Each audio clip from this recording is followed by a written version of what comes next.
2024-এ মৃত্যু নামের সত্যে যারা পৃথিবী ছেড়েছেন তাদের মধ্যে অন্যতম কবি হেলাল হাফিজ।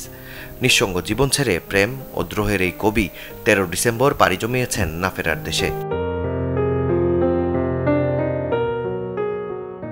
সংস্কৃতি অঙ্গনের প্রথম মৃত্যুর খবর আসে 7 ফেব্রুয়ারি। নিজের অভিনীত ছবি পেয়ারার সুবাসের প্রিমিয়ারে এসে অসুস্থ হয়ে হঠাৎই মৃত্যু হয় অভিনেতা আহমেদ রুবেলের। পরের মাসে 13 মার্চ অজানা এক অভিমানে আত্মহত্যা করেন প্রখ্যাত রবীন্দ্রসঙ্গীত শিল্পী সাদি মোহাম্মদ। 24 জুলাই প্রস্থান নেন বাংলা ব্যান্ড সঙ্গীতের জনপ্রিয় শিল্পী শাফিন আহমেদ।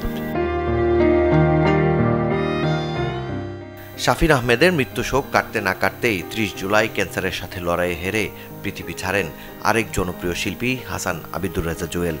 আর 19 অক্টোবর মৃত্যু নামের সত্যে না ফেরার দেশে পাড়ি জমান 90-এর দশকের কণ্ঠশিল্পী মণিকিশোর। 31 অক্টোবর মারা যান 21-এ পদকপ্রাপ্ত বরেণ্য অভিনেতা মাসুদ আলী খান। এর আগে 17 অক্টোবর পৃথিবীর মায়া ছাড়েন স্বাধীন বাংলা বেতার কেন্দ্রের অন্যতম সঙ্গীত যোদ্ধা সুজেয় সেন। আর বছরের শেষ মাসে 12 ডিসেম্বর না ফেরার দেশে পাড়ি জমান 21-এ পদকজয়ী রবীন্দ্রসঙ্গীত শিল্পী পাপিয়া সারোয়ার।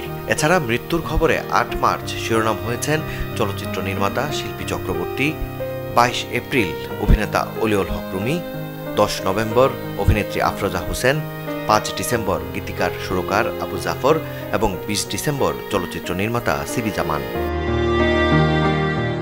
মাকসুদুল হক ইমু, চ্যানেল 24।